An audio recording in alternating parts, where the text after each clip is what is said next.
ನಮಸ್ಕಾರ, ಇದು public express. ನಾನು ಲೋಕೇಶ್ ಹಾಲಹಳ್ಳಿ. ಮಧ್ಯರಾತ್ರಿಯಲ್ಲಿ ಜರುಗಿದ ಚುಂಚನಹಳ್ಳಿ ಮಹದೇಶ್ವರನ ರಥೋತ್ಸವ. ನಡುರಾತ್ರಿ ರಥ ಎಳೆದು ಪುನೀತರಾದ ಗ್ರಾಮಸ್ಥರು. 2 ದಿನಗಳ ಕಾಲ ನಡೆಯುವ ಚುಂಚನಹಳ್ಳಿ ಶ್ರೀ ಮಹದೇಶ್ವರ ಸ್ವಾಮಿಯ ಜಾತ್ರಾ ಮಹೋತ್ಸವದಲ್ಲಿ ಸೋಮವಾರ ಮಧ್ಯರಾತ್ರಿ 12 ಗಂಟೆಯಲ್ಲಿ ಶ್ರೀ ಮಹದೇಶ್ವರ ಸ್ವಾಮಿಯ ರಥೋತ್ಸವವು ವಿಜೃಂಭಣೆಯಿಂದ ನಡೆದಿದೆ. ಚುಂಚನಹಳ್ಳಿ ಗ್ರಾಮದಲ್ಲಿ ರುದ್ರಾಕ್ಷಿ ಮಂಟಪದಲ್ಲಿ ಮಹದೇಶ್ವರ ಸ್ವಾಮಿಯ ಮೂರ್ತಿಯನ್ನು ಕುಳ್ಳಿರಿಸಿ ವಿವಿಧ ಹೂಗಳಿಂದ ಶೃಂಗರಿಸಿ ಗ್ರಾಮದ ಪ್ರಮುಖ ಬೀದಿಗಳಲ್ಲಿ ಮೆರವಣಿಗೆ ಮಾಡಲಾಯಿತು. ನಂತರ ಮಹದೇಶ್ವರನ ದೇವಾಲಯದಲ್ಲಿ ವಿಶೇಷ ಪೂಜೆ ಸಲ್ಲಿಸಿದ ಬಳಿಕ ಮೂರ್ತಿಯನ್ನು ವಿವಿಧ ಬಗೆಯ ಬಟ್ಟೆಗಳ ಬಂಟಿಂಗ್ಸ್ ಮತ್ತು ಹೂವಿನಿಂದ ಅಲಂಕಾರ ಮಾಡಲಾಗಿದ್ದ ರಥಕ್ಕೆ ಪ್ರತಿಷ್ಠಾಪನೆ ಮಾಡಿ ಇಡುಗಾಯಿ ಹೊಡೆಯುವ ಮೂಲಕ ರಥೋತ್ಸವಕ್ಕೆ ಚಾಲನೆ ನೀಡಲಾಯಿತು. ರಥವು ದೇವಾಲಯದ ಸುತ್ತಲೂ ಸಂಚರಿಸುವ ವೇಳೆ ಸುಮಾರು 15 ನಿಮಿಷಗಳ ಕಾಲ ರಥವು ಮುಂದೆ ಸಾಗದೆ ಸ್ಥಗಿತಗೊಂಡಿತ್ತು. ನಂತರ ಮುಂದೆ ಸಾಗಿ ಯಾವುದೇ ಅಡೆತಡೆ ಇಲ್ಲದೆ ರಥೋತ್ಸವವು ಸ್ವಸ್ಥಾನ ಬಂದು ತಲುಪಿತು. ಗ್ರಾಮಸ್ಥರು ಉಗೆ ಉಗೆ ಮಹದೇಶ್ವರ ಎಂದು ಜಯಘೋಷ ಕೂಗಿ ರಥ ಎಳೆದು ಭಕ್ತಿಭಾವ ಮೆರೆದರು.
ಚುಂಚನಹಳ್ಳಿ ಗ್ರಾಮದಲ್ಲಿ ರಾತ್ರಿ 12:15 7 ಗಂಟೆ ರಥ ಉತ್ಸವ ಆಯ್ತದೆ.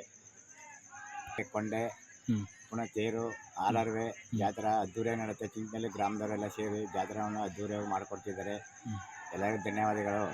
ಇವತ್ತಲ್ಲಿ ರಥೋತ್ಸವ ಆಯ್ತದಲ್ಲ, ಸುತ್ತಮುತ್ತ ಎಲ್ಲರೂ ಈ ಥರ ಆಗುತ್ತಾ? ನಿಲ್ಲುವಿಲ್ಲ ಈಗ ನಮ್ಮೂರ್ಲಿ ನಿಲ್ಲುವಿಲ್ಲ, ಯಾವಾಗಲೂ ಇಲ್ಲ. ಎಲ್ಲ ಹಗಲ್ನಾಗ ಆಯ್ತಾವಲ್ಲಿ ನೈಟ್ ಬೆಳಿಗ್ಗೆನಾಗ. ನಮ್ಮೂರಲ್ಲಿ ಮಾತ್ರ ಈ ಥರ ಆಗೋದು. ಚುಂಚನಹಳ್ಳಿ ಗ್ರಾಮದಲ್ಲಿ ಮಾತ್ರ ಈ ಥರ ನಡೆಯುತ್ತೆ. ಅಂದರೆ ನೈಟು 12 ಗಂಟೆ ಮೇಲೆ 12:30 ಸ್ಟಾರ್ಟ್ ಆದರೆ 7 ಗಂಟೆ ಕ್ಲೋಸು. ಇದು ಎಷ್ಟು ವರ್ಷದಿಂದ ಈ ಥರ ನಡ್ಕೊ ಬಂದಿರೋದು? ಇದು ಅಷ್ಟು ನಮ್ಗೆ ಗೊತ್ತಿಲ್ಲ. ನಾವು ಊಟಿನಿಲ್ವ ಆತನಿಂದ ನಡೆಸ್ತದೆ ಗ್ರಾಮದಲ್ಲಿ ನಡ್ಕೊಂಡು. ಏನೆಲ್ಲ ಕಾರ್ಯಕ್ರಮಗಳಿದ್ದಾವೆ? ಆಲರ್ವೆ ಬೆಳಗ್ಗೆನಾಗೆ ಆಲರ್ವೆ, ಕೊಂಡೆ, ಕನಕನಡಿ. ಇಲ್ಲಿ ದೇವಸ್ಥಾನದಲ್ಲಿ ಕೊಂಡೆ ಆಯ್ತದೆ, ಮಾಯೇಶ್ವರನ ಕೊಂಡೆ, ತೇರಾಗುತ್ತೆ, ಹುಲಿವನ ಮೆರವಣಿಗೆ ಆಗುತ್ತೆ, ಮಾಯೇಶ್ವರನ ಮೆರವಣಿಗೆ ಶಿಸ್ತಾಗುತ್ತೆ. ಎಷ್ಟು ಸಾವಿರ ಜನಗಳೆಲ್ಲ ಬರ್ಬೋದು? ಇಲ್ಲಿ ಸುಮಾರು ಒಂದು 5,000 ಜನ ಮಟ್ಟಿಗೆ ಬರ್ತದೆ. ಗ್ರಾಮದಲ್ಲಿ 5,000 ಮೇಲೆ ಹೊರತು ಕಮ್ಮಿ ಇಲ್ಲ ಜನ ಸೇರ್ತಾರೆ ಫುಲ್ ನಮ್ಮೂರಿಗೆ. ಯಾವ್ಯಾವ ಊರವರೆಲ್ಲ ಸೇರ್ ಮಾಡ್ತಾರೆ? ಎಲ್ಲ ಪಕ್ಕ ನಮ್ಮೂರು ಹೊರಳ್ಳಿ, ದೇವನೂರು, ಚುಂಚನಹಳ್ಳಿ ಎಲ್ಲ ಸೇರಿ ಮಾಡ್ತಾ ಇರೋ ಜಾತ್ರೆ ಇದು. ಅದ್ದೂರೇ ಮಾಡ್ಕೊಡ್ತಾರೆ. ಎಲ್ಲ ಜನಗಳೆಲ್ಲ ಸೇವೆ ಮಾಡ್ತಾರೆ ನಮಗೆ. ಪ್ರೀತಿಸಿ ಮದುವೆಯಾದದ್ದಕ್ಕೆ ದಂಡ ಪ್ರಶ್ನಿಸಿದ್ದಕ್ಕೆ ಸಾಮಾಜಿಕ ಬಹಿಷ್ಕಾರ. 2 ಕುಟುಂಬಗಳಿಗೆ ಬಹಿಷ್ಕಾರ ಹಾಕಿ ಕಿರುಕುಳ ಕೊಟ್ಟಿರುವ ಆರೋಪ. ಸಾಮಾಜಿಕ ಬಹಿಷ್ಕಾರ ಪಿಡುಗು ಚಾಮರಾಜನಗರ ಜಿಲ್ಲೆಯಲ್ಲಿ ಇನ್ನು ಜೀವಂತವಾಗಿದ್ದು, ಯಳಂದೂರು ತಾಲೂಕಿನ ಹಿರಿಯೂರು ಗ್ರಾಮದಲ್ಲಿ 2 ಕುಟುಂಬಗಳಿಗೆ ಬಹಿಷ್ಕಾರ ಹಾಕಿ ಕಿರುಕುಳ ನೀಡಿರುವ ಆರೋಪ ಕೇಳಿಬಂದಿದೆ. ಪ್ರೀತಿಸಿ ಮದುವೆಯಾಗಿದ್ದಕ್ಕೆ ದಂಡ ವಿಧಿಸಲಾಗಿದ್ದು, ದಂಡ ಪ್ರಶ್ನಿಸಿದ್ದಕ್ಕೆ ಸಾಮಾಜಿಕ ಬಹಿಷ್ಕಾರ ಹಾಕಲಾಗಿದೆ. ಪುಟ್ಟಸ್ವಾಮಿ ಹಾಗೂ ವಿನಾಯಕ ಎಂಬ ಕುಟುಂಬಕ್ಕೆ ಬಹಿಷ್ಕಾರ ಹಾಕಲಾಗಿದ್ದು, 3 ರಿಂದ 4 ವರ್ಷಗಳಿಂದಲೂ ಬಹಿಷ್ಕಾರಕ್ಕೆ ಒಳಗಾಗಿ ನರಕಯಾತನೆ ಅನುಭವಿಸುತ್ತಿರುವ ಕುಟುಂಬಗಳು ಬಹಿಷ್ಕಾರ ತೆಗೆದುಹಾಕುವಂತೆ ಎಸ್ಪಿ ಡಾಕ್ಟರ್ ಬಿಟಿ ಕವಿತಾಗೆ ಮೊರೆ ಹೋಗಿದ್ದಾರೆ.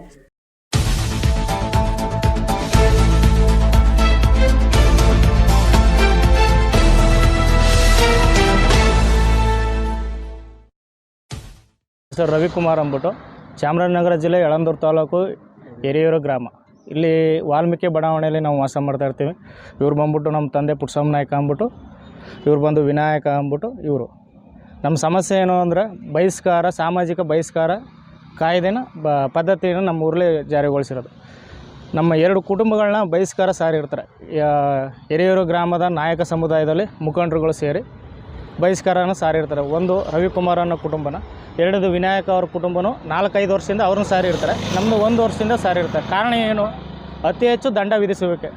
ಸುಮಾರು 50,000, 1 ಲಕ್ಷ, 2 ಲಕ್ಷದವರೆಗೂ ದಂಡ ವಿಧಿಸ್ತಿರೋದ್ರಿಂದ ನಾವು ಅದನ್ನು ಪ್ರಶ್ನೆ ಮಾಡೋದಕ್ಕೆ ನಮ್ಮನ್ನು ಬಹಿಷ್ಕಾರ ಹಾಕಿರ್ತಾರೆ. ಎರಡನೇದೇನು ಬಂದ್ಬಿಟ್ಟು ನನ್ನ ತಮ್ಮ ಮದುವೆಯಾಗಿ 10 ವರ್ಷ ಆಗಿರ್ತದೆ.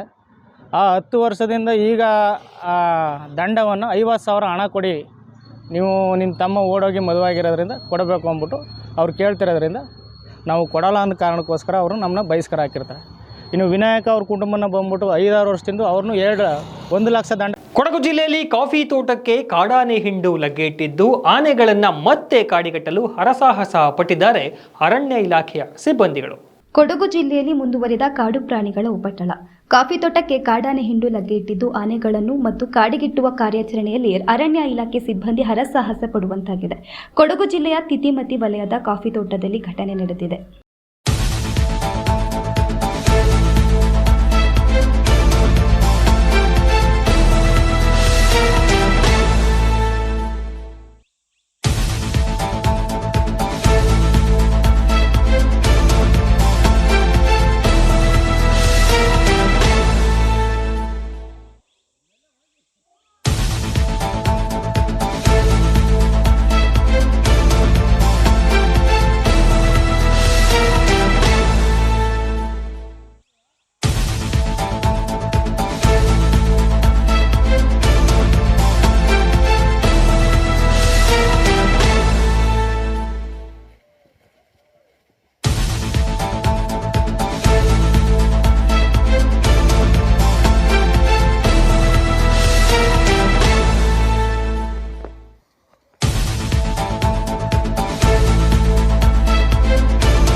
ಪಬ್ಲಿಕ್ ಎಕ್ಸ್ಪ್ರೆಸ್ ಮುಂದುವರಿಯುತ್ತೆ ಒಂದು ಪುಟ್ಟ ವಿರಾಮದ ನಂತರ.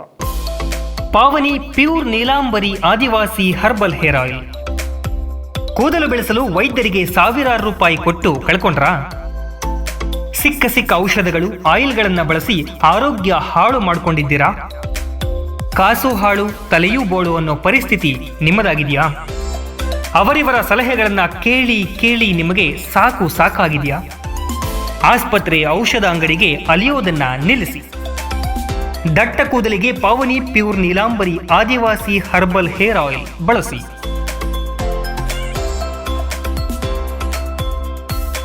ಪಾವನಿ pure Neelambari Adivasi herbal hair oil HP petrol bunk ಹತ್ತಿರ, ಬನ್ನಿಕುಪ್ಪೆ, ಹುಣಸೂರು ತಾಲೂಕು, ಮೈಸೂರು.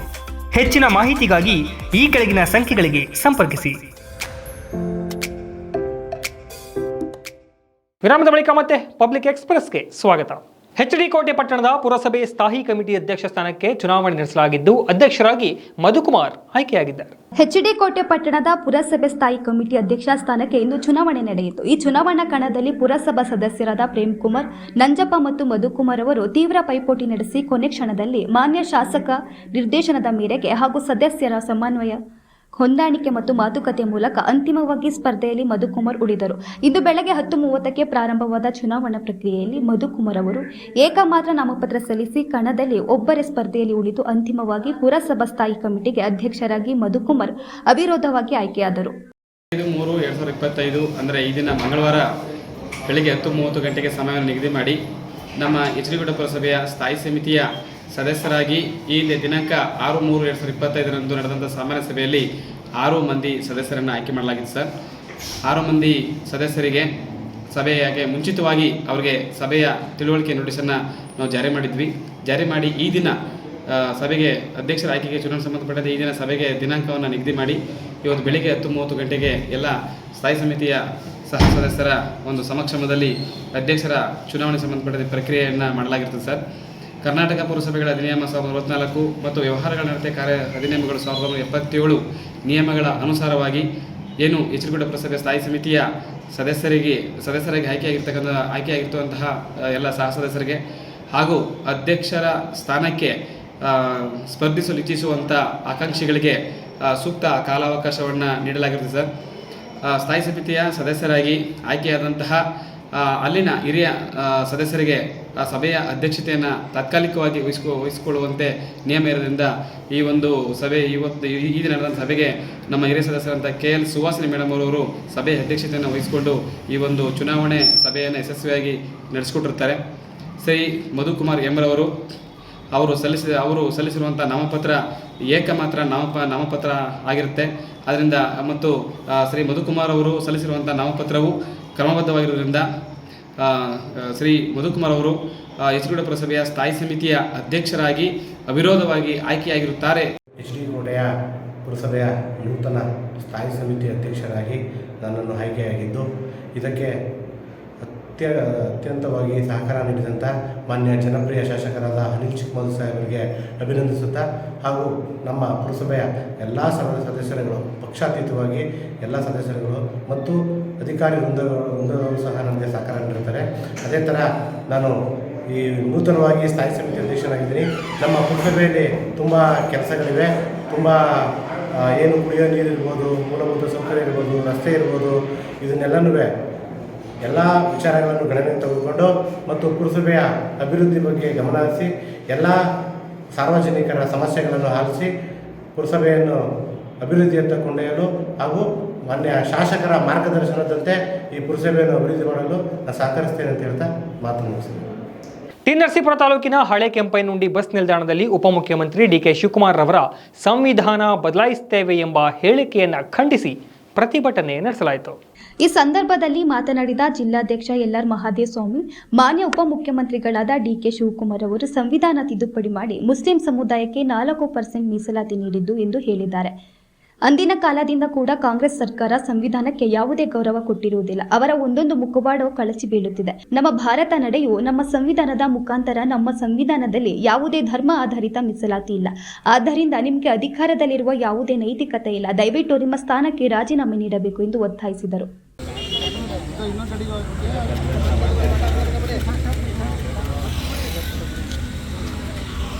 ಸಂವಿಧಾನ ವಿರೋಧಿ ಕಾಂಗ್ರೆಸ್ ಸರ್ಕಾರಕ್ಕೆ ಕಾಂಗ್ರೆಸ್ ಸರ್ಕಾರಕ್ಕೆ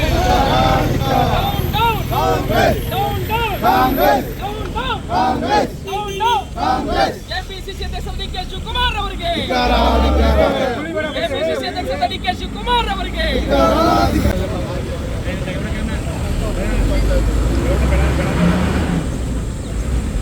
भारत माता के भारतीय जनता पार्टी ಹೋರಾಟಕ್ಕೆ ರಾಜೀನಾಮೆ ನೀಡಲಿ ರಾಜೀನಾಮೆ ನೀಡಲಿ ಮೀಸಲಾತಿ ಕೊಡುತ್ತಿರುವ ಕಾಂಗ್ರೆಸ್ ಸರ್ಕಾರಕ್ಕೆ ಧರ್ಮಾಧಾರಿತ ಮೀಸಲಾತಿ ಕೊಡುತ್ತಿರುವ ಕಾಂಗ್ರೆಸ್ ಸರ್ಕಾರಕ್ಕೆ ನೀಡಲಿ ನೀಡಲಿ ನೀಡಲಿ ನೀಡಲಿ ಭಾರತ್ ಮಾತಾ ನೀಡಲಿ DK ಶಿವಕುಮಾರ್ ರಾಜೀನಾಮೆ ನೀಡಲಿ ನೀಡಲಿ ನೀಡಲಿ ನೀಡಲಿ ನೀಡಲಿ ಸಂವಿಧಾನ ವಿರೋಧಿ ಅಧ್ಯಕ್ಷರು ಹಾಗೂ ಮಾನ್ಯ ಉಪಮುಖ್ಯಮಂತ್ರಿಗಳಾದಂಥ DK ಶಿವಕುಮಾರ್ ಅವರು ನಿನ್ನೆ ಮುಸ್ಲಿಂ ಸಂವಿಧಾನ ತಿದ್ದುಪಡಿ ಮಾಡಾದರೂ ಮುಸ್ಲಿಮರಿಗೆ 4% ನಾವು ನೀಡ್ತೀವಿ ಅಂತ ಒಂದು ಹೇಳಿಕೆಯನ್ನು ಕೊಟ್ಟಿದ್ದಾರೆ. ಇವತ್ತು ತನಕ ಸರ್ಕಾರ ಕಾಂಗ್ರೆಸ್ ಅವರು ಬಂದಾಗಿಂದ ಕೂಡ ಭಾರತ ದೇಶದಲ್ಲಿರ್ಬೋದು, ಕರ್ನಾಟಕ ಸಂವಿಧಾನಕ್ಕೆ ಇರ್ಬೋದು ಹಾಗೂ ಸಂವಿಧಾನ ಗೌರವ ಕೊಡೋದಿರ್ಬೋದು, ಪ್ರತಿಯೊಂದು ಕೂಡ ಅವರು ಯಾವುದೇ ರೀತಿ ಗೌರವನ ಕೊಟ್ಟಿಲ್ಲ. ಪ್ರತಿಯೊಂದು ಹಂತದಲ್ಲೂ ಕೂಡ ಅವರ ಒಂದೊಂದು ಮುಖವಾಡ ಕಳಚಿ ಬೀಳ್ತಾ ಇದೆ. ಹಿಂದೆ ಒಂದ್ಸಾರಿ ಹಿಂಗೆ ಸದನದಲ್ಲಿ ರಾಹುಲ್ ಗಾಂಧಿ ಅವರು ಸಂವಿಧಾನದ ಬುಕ್ ಅಂದ್ಬಿಟ್ಟು ಮುಂದ್ಗಡೆ ಪೇಜ್ ಹಿಡ್ಕೊಂಡು ಹೋಗಿ ನಗೆಪಾಟ್ಲಾಗಿತ್ತು. ಅದೇ ರೀತಿ ನಿನ್ನೆಯೂ ಕೂಡ ಸನ್ಮಾನ್ಯ DK ಶಿವಕುಮಾರ್ ಅವರು ನಾವು ಸಂವಿಧಾನನ ತಿದ್ದುಪಡಿ ಮಾಡಾದರೂ ಮುಸ್ಲಿಮರಿಗೆ ನಾವು ಕೊಡ್ತೀವಿ ಅಂತ, ಸಂವಿಧಾನನ ಅಂಬೇಡ್ಕರ್ ಅವರು ಕೊಟ್ಟಂಥ ದುಡ್ಡಿಂದ ಕೂಡ ಇವತ್ತು ನೀವು ಉಪಮುಖ್ಯಮಂತ್ರಿ ಆಗಿರೋದು ಶಿವಕುಮಾರ್ ಅವರೇ. ಸಂವಿಧಾನಕ್ಕೆ ಅದೇ ಆದ ಗೌರವ ಇದೆ. ಭಾರತದ ಪ್ರಜಾಪ್ರಭುತ್ವವನ್ನು ನಿಂತಿರೋದೇ ಸಂವಿಧಾನದ ಆಧಾರದಿಂದ ಇವತ್ತು ಪ್ರತಿಯೊಂದಕ್ಕೂ ಕೂಡ ಮೀಸಲಾತಿ ಅಂತ ತಾವು ಹೇಳ್ಕೊಬತ್ತಾ ಇದ್ದೀರಾ. ಯಾವ ಸಂವಿಧಾನದಲ್ಲೂ ಕೂಡ ಧರ್ಮಾಧಾರಿತವಾದ ಒಂದು ಮೀಸಲಾತಿ ಇಲ್ಲ. ಹಾಗಾಗಿ ನೀವೇನು ಹೇಳಿಕೆ ಕೊಟ್ಟಿದ್ದೀರಾ, ನೀವೇನು ಕಾಂಗ್ರೆಸ್ ಅವರು ಕೊನೆಯಲ್ಲಿ ಎಲ್ಲ ಆದಮೇಲೆ ಜೈ ಭೀಮ್ ಜೈ ಸಂವಿಧಾನ ಅಂತ ಸುಮ್ಮನೆ ನಿಮ್ಮ ನಾಟಕದ ಮಾತುಗಳನ್ನ ಆಡ್ತಾ ಇದ್ರಿ. ಇವತ್ತು ಆ ನಾಟಕದ ಮಾತು ಕಳಿಸಿ ಬಿದ್ದಿದೆ. ಕೂಡಲೇ ನೀವು ರಾಜೀನಾಮೆ ಕೊಟ್ಟು ಇಡೀ ದೇಶದ ಜನತೆನ ನೀವು ಕ್ಷಮೆ ಕೇಳಬೇಕು, ಇಲ್ಲಾಂದ್ರೆ ಇನ್ನೂ ಮುಂದಿನ ರೀತಿಯಲ್ಲಿ ಉಗ್ರವಾದ ಹೋರಾಟ ಮಾಡ್ತೀವಿ. ಕಾಂಗ್ರೆಸ್ ಅವರು ಬಂದಾಗಿಂದ ಕೂಡ ಮುಸ್ಲಿಮರ ಹೋಲಿಕೆಗೋಸ್ಕರ ಈ ತುಷ್ಟೀಕರಣ ನೀತಿ ಮಾಡ್ತಾ ಇದ್ದೀರಾ. ಗ್ಯಾರಂಟಿಗಳನ್ನ ವಿರೋಧ ಪಕ್ಷದವರು ವಿರೋಧ ಮಾಡ್ತಾರೆ, ನಾವು ಗ್ಯಾರಂಟಿ ಕೊಟ್ಟು ಜನನ ಉದ್ಧಾರ ಮಾಡ್ತಾ ಇದ್ದೀವಿ ಅಂತ ತಾವು ಹೇಳಿಕೆಗಳು ಕೊಡ್ತಾ ಬರ್ತಾ ಇದ್ದೀರಾ. ನಿನ್ನೆಯಿಂದ ಕೂಡ ಕರೆಂಟ್ ಬಿಲ್ ಏರಿಸ್ತಾ ಇದ್ದೀರಾ, 36 ಪೈಸೆ ಹೆಚ್ಚಳ ಮಾಡ್ತಾ ಇದ್ದೀರಾ. 1ನೇ ತಾರೀಕಿಂದ ಹಾಲಿನ ರೇಟ್ನ ಹೆಚ್ಚಳ ಮಾಡ್ತಾ ಇದ್ದೀರಾ. ಪ್ರತಿಯೊಂದು ಲೀಟ್ರ್ ಇರ್ಬೋದು, ಪ್ರತಿಯೊಂದು ಬೆಲೆನೂ ನೀವು ಎಚ್ಚರಿಸಿ ಒಂದ್ ಕಡೆಯಿಂದ ಕಿತ್ಕೊಂಡು ಒಂದ್ ಕಡೆಯಿಂದ ಕೊಡುವಂತ ಈ ಒಂದು ನಿಮ್ಮ ಈ ನಾಟಕ ಎಲ್ಲ ಜನಕ್ಕೆ ಮುಂದೆ ಗೊತ್ತಾಗ್ತಾ ಇದೆ. ನಿಮ್ಮ ಜನ ಯಾವುದೇ ರೀತಿಯಲ್ಲೂ ನಿಮ್ಮನ್ನ ಕ್ಷಮಿಸಲ್ಲ. ದಯಮಾಡಿ ಇವತ್ತು ಹೇಳ್ತಾ ಇದ್ದೀವಿ, ಕಾಂಗ್ರೆಸ್ ಅವರೇ ನೀವು ಅಧಿಕಾರದಲ್ಲಿರೋಕ್ಕೆ ಯಾವುದೇ ನೈತಿಕತೆ ಇಲ್ಲ, ರಾಜೀನಾಮೆ ಕೊಟ್ಟು ಚುನಾವಣೆಗೆ ಹೋಗಿ ಅಂತ ಈ ಮೂಲಕ ತಮ್ಮನ್ನ ಆಗ್ರಹಿಸ್ತಾ ಇದ್ದೀನಿ. ಇನ್ನು ಡಿಸಿಎಂ ಡಿಕೆ ಶಿವಕುಮಾರ್ ಸಂವಿಧಾನ ಬದಲಾವಣೆ ವಿಚಾರದ ಬಗ್ಗೆ ಹೇಳಿಕೆಯನ್ನು ಖಂಡಿಸಿ ಅಂಬೇಡ್ಕರ್ ವೃತ್ತದ ಬಳಿ ನಂಜನಗೂಡು ಬಿಜೆಪಿ ಕಾರ್ಯಕರ್ತರಿಂದ ಪ್ರತಿಭಟನೆ ನಡೆಸಲಾಯಿತು. ಅಂಬೇಡ್ಕರ್ ವೃತ್ತದ ಬಳಿ ಜಮಾವಣೆಗೊಂಡ 16 ಕಾರ್ಯಕರ್ತರು ಅಂಬೇಡ್ಕರ್ ಪ್ರತಿಮೆಗೆ ಮಾಲಾರ್ಪಣೆ ಮಾಡಿ ಡಿಕೆ ಶಿವಕುಮಾರ್ ಭಾವಚಿತ್ರವನ್ನು ಸುಟ್ಟು ಸರ್ಕಾರದ ವಿರುದ್ಧ ಘೋಷಣೆಗಳನ್ನು ಕೂಗಿದರು. ನಂತರ ಮಾಜಿ ಜಿಲ್ಲಾ ಪಂಚಾಯತ್ ಸದಸ್ಯ ಹಾಗೂ ಬಿಜೆಪಿ ಜಿಲ್ಲಾ ಉಪಾಧ್ಯಕ್ಷ ಸಿ ಚಿಕ್ಕರಂಗನಾಯಕ ಮಾತನಾಡಿ, ಕಾಂಗ್ರೆಸ್ ಸರ್ಕಾರ ನೆಹರು ಕಾಲದಿಂದಲೂ ಸಂವಿಧಾನದ ಬಗ್ಗೆ ಗದಾಪ್ರಹಾರ ಮಾಡುತ್ತಿದ್ದಾರೆ. ಇವತ್ತು ಕಾಂಗ್ರೆಸ್ ಸರ್ಕಾರದ ಬಣ್ಣ ಬಯಲಾಗಿದೆ. ಸಂವಿಧಾನ ಬದಲಾವಣೆ ಮಾಡುವುದು ಅಷ್ಟು ಸುಲಭದ ಕೆಲಸವಲ್ಲ. ಕಾಂಗ್ರೆಸ್ ಸರ್ಕಾರ ಸಂವಿಧಾನ ರಕ್ಷಣೆ ಮಾಡುತ್ತೀವಿ ಅಂತ ಹೇಳುತ್ತಾ ಅಧಿಕಾರಕ್ಕೆ ಬಂದರು. ಅಧಿಕಾರ ಬಂದ ನಂತರ ಸಂವಿಧಾನದ ಬಗ್ಗೆ ಅಗೌರವ ತೋರುತ್ತಿದ್ದಾರೆ. ಎಸ್ಸಿ ಎಸ್ಟಿ ಹಣವನ್ನು ಗ್ಯಾರಂಟಿ ಯೋಜನೆಗೆ ಬಳಕೆ ಮಾಡಿಕೊಂಡು ಸಮುದಾಯಗಳಿಗೆ ಅನ್ಯಾಯ ಮಾಡುತ್ತಿದ್ದಾರೆ. ಹನಿ ಟ್ರ್ಯಾಪ್ ಬಗ್ಗೆ ಉನ್ನತ ತನಿಖೆ ಆಗಬೇಕು. ಕೆಲವು ನಿಗಮಗಳಲ್ಲಿ ಶೂನ್ಯ ಹಣ ನೀಡಿದ್ದಾರೆ. ನಮ್ಮ ಬಿಜೆಪಿ ಸರ್ಕಾರ ಇದ್ದ ಸಂದರ್ಭದಲ್ಲಿ ಮಾಡಿದ್ದ ಕಾಮಗಾರಿಗಳನ್ನು ಈಗ ಮುಂದುವರಿಸಿಕೊಂಡು ಹೋಗುತ್ತಿದ್ದಾರೆ ಎಂದು ಆಕ್ರೋಶ ವ್ಯಕ್ತಪಡಿಸಿದರು.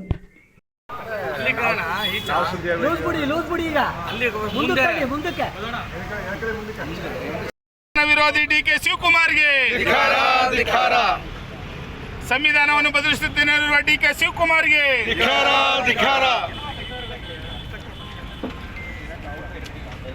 ಎಲ್ಲಿ ಅದು ಪ್ಯಾಕೆಟ್ಗಳು ಹಾಕಿ ಅಲ್ಲ ನಾವು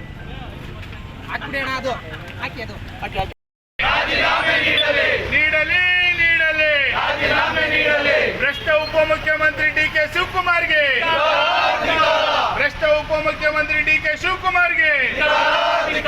ಸಂವಿಧಾನ ವಿರೋಧಿ ಉಪಮುಖ್ಯಮಂತ್ರಿ ಡಿಕೆ ಶಿವಕುಮಾರ್ಗೆ ಸಂವಿಧಾನ ವಿರೋಧಿ ಕಾಂಗ್ರೆಸ್ ಸರ್ಕಾರಕ್ಕೆ ಸಂವಿಧಾನ ವಿರೋಧಿ ಸಿದ್ದರಾಮಯ್ಯ ಸರ್ಕಾರಕ್ಕೆ ಸಂವಿಧಾನ ವಿರೋಧಿ ಡಿಕೆ ಶಿವಕುಮಾರ್ಗೆ ದಲಿತ ವಿರೋಧಿ ಇವತ್ತು ಏನು ರಾಜ್ಯದಲ್ಲಿ ಮಾನ್ಯ ಡಿ ಕೆ ಶಿವಕುಮಾರ್ ಅವರು ಸಂವಿಧಾನದ ಬದಲಾವಣೆ ಮಾಡ್ತೀನಿ ಅಂತ ಹೇಳಿದ್ದಾರೆ. ಇದು ಸಂವಿಧಾನದ ಮೇಲೆ ನಡೆತಕ್ಕಂಥ ದೌರ್ಜನ್ಯ. ಇದೇ ಹೊಸ್ತಲ್ಲ, ಈ ಕಾಂಗ್ರೆಸ್ ಸರ್ಕಾರ ನೆಹರು ಕಾಲದಿಂದಲೂ ಕೂಡ ಇದೇ ರೀತಿ ಸಂವಿಧಾನದ ಬಗ್ಗೆ ಗದಾಪ್ರವಾಹ ಮಾಡ್ಕೊಂಡು ನೋಡಿದ್ದೇವೆ ಸ್ನೇಹಿತರೆ. ಇವತ್ತು ಅವರ ಗೋಮುಖ ವ್ಯಾಘ್ರ ಅನ್ನೋದು ಇವತ್ತು ಅವ್ರ ಬಣ್ಣ ಬಯಲಾಗಿದೆ. ಯಾಕಂದರೆ ಅವ್ರ ಮನಸ್ಥಿತಿ ಹೆಂಗಿತ್ತು ಅಷ್ಟು ಸುಲಭವಲ್ಲ. ಸಂವಿಧಾನ ಬದಲಾವಣೆ ಮಾಡಿದ್ರೆ ರಕ್ತ ಕ್ರಾಂತಿ ಆಗಿಬಿಡುತ್ತೆ. ಬಾಬಾ ಸಾಹೇಬ್ ಅಂಬೇಡ್ಕರ್ ಅವರು ಸಂವಿಧಾನ ಬರೆದಿರೋಂಥ ಇದನ್ನು ಬದಲಾವಣೆ ಸುಲಭ ಅಲ್ಲ. ಆದರೆ ಕುತಂತ್ರ ಮಾಡಿ ಸರ್ಕಾರ ಭಾಳ ಕಾಂಗ್ರೆಸ್ ಸರ್ಕಾರ ಅನ್ನೋದೇ ಈ ಥರ ಮಾತಾಡೋದು ನೋಡಿದ್ರೆ ಸಂವಿಧಾನ ರಕ್ಷಕರು ನಾವು ಸಂವಿಧಾನದ ಹೆಸರು ಹೇಳಿ SC STಗಳ ಸಮುದಾಯದ ಪರವಾಗಿ ನಿಂತೀವಿ ಅಂತ ಹೇಳಿ ಅಧಿಕಾರಕ್ಕೆ ಬಂದಂಥ ಸರ್ಕಾರ ಇವತ್ತು ಸಂವಿಧಾನಕ್ಕೆ ಕೂಡ ಕೈ ಹಾಕಿದೆ. ಇವತ್ತು ಹನಿ ಟ್ರ್ಯಾಪ್ ಇರ್ಬೋದು, ಹನಿ ಟ್ರ್ಯಾಪ್ ನಡೆದಿದೆ ಅಂತ ಹೇಳ್ತಾರೆ. 48 ಜನ ಶಾಸಕರುಗಳ ಮೇಲೆ ಅಥವಾ ಹಲವಾರು ಸಚಿವರುಗಳ ಮೇಲೆ ಹನಿ ಟ್ರ್ಯಾಪ್ ನಡೆದಿದೆ ಅಂತ ಸರ್ಕಾರದ ಒಬ್ಬ ಸಚಿವನೇ ಕೂಡ ಹೇಳ್ತಾರೆ. ಅದು ಉನ್ನತ ಮಟ್ಟದ ತನಿಖೆ ಆಗಬೇಕು. ಅದರಿಂದ ಯಾರು ರೂವಾರಿ ಇದ್ದಾರೆ ಅನ್ನೋದನ್ನು ಕೂಡ ಸರ್ಕಾರ ತೋರಿಸ್ಲಿ ಅಂತ ಆಗ್ರಹ ಮಾಡ್ತಾ ಇದ್ದೀವಿ. ಇವತ್ತು ಈ ಸರ್ಕಾರಕ್ಕೆ ಉಳಿಗಾಲ ಇಲ್ಲ. ಮತ್ತೆ ಅಂತಂದರೆ ಈ ಥರ ನಮ್ಮ ದಲಿತು SC ST ಹಣಗಳನ್ನು ದುರುಪಯೋಗ ಮಾಡ್ಕೊಂಡಿದೆ. 1144 ಕೋಟಿ ರೂಪಾಯಿನ ಈ ಬಡ್ಜೆಟಲ್ಲಿ ಕೂಡ ಇದು ಮಾಡಿದೆ. ಸುಮಾರು 39,000 ಕೋಟಿ ರೂಪಾಯಿಗಳನ್ನ SC ST ಹಣನ ಇವತ್ತು ತಮ್ಮ ಸರ್ಕಾರದ ಬಳಸ್ಕೊಂಡಿದೆ. ಸರ್ಕಾರದಲ್ಲಿ ದುಡ್ಡಿಲ್ಲ. ಈ ನಿಗಮ ಮಂಡಳಿ ಮಾಡೋದು ಏನಕ್ಕೋಸ್ಕರ ಸಮಾಜದ ಏನು ಯಾರು ತುಳಿತಕ್ಕೊಳಗಾಗಿದ್ದಾರೆ ಅವ್ರನ್ನ ಮೇಲೆತ್ತಕ್ಕೋಸ್ಕರ ಈ ನಿಗಮ ಮಂಡಳಿಗಳನ್ನ ಮಾಡೋದು. ಇವತ್ತು ಆ ನಿಗಮ ಮಂಡಳಿಗಳು ಏನಾಗಿದೆ ಅವ್ರ ಬಡ್ಜೆಟಲ್ಲಿ ನೋಡಿ ಶೂನ್ಯ. ಯಾವ ಒಂದು ಈ ಪ್ರತಿಯೊಂದಕ್ಕೂ ಬೋವಿ ನಿಗಮ, ಉಪ್ಪಾರ ನಿಗಮ ಜೀರೋ, ಶೂನ್ಯ ಕೊಟ್ಟಿಲ್ಲ. ನಮ್ಮ ಸರ್ಕಾರ ಇದ್ದಾಗ ವಾಲ್ಮೀಕಿ ನಿಗಮದಲ್ಲೇ ನೋಡಿ, ಬೇರೆ ನಿಗಮದಲ್ಲೇ ನೋಡಿ 2022-23 ಸಾಲಿನಲ್ಲಿ ನಮ್ಮ ಸರ್ಕಾರ ಇದ್ದಂಥ ಕೊಟ್ಟಂಥ ಸಂದರ್ಭದಲ್ಲಿ ಕೂಡ ಅದನ್ನು ಕೊಡೋಕ್ಕಾಗ್ತಾ ಇಲ್ಲ. ಇದು ಅರ್ಧಂಬರ್ಧ ಕೊಡ್ತಾರೆ. ಮಹಿಳಾ ಸಂಘಕ್ಕೆ ಅರ್ಧ ದುಡ್ಡು ಕೊಡ್ತಾರೆ, ಅರ್ಧ ಇದಾಗಿತ್ತು ಹೊತ್ತಿನ ಪಬ್ಲಿಕ್ ಎಕ್ಸ್ಪ್ರೆಸ್. ಮತ್ತಷ್ಟು ಅಪ್ಡೇಟ್ಸ್ಗಳಿಗಾಗಿ ನೋಡ್ತಾ ಇರಿ ಪಬ್ಲಿಕ್ ವಾಯ್ಸ್, ಇದು ನಿಮ್ಮ ಧ್ವನಿ.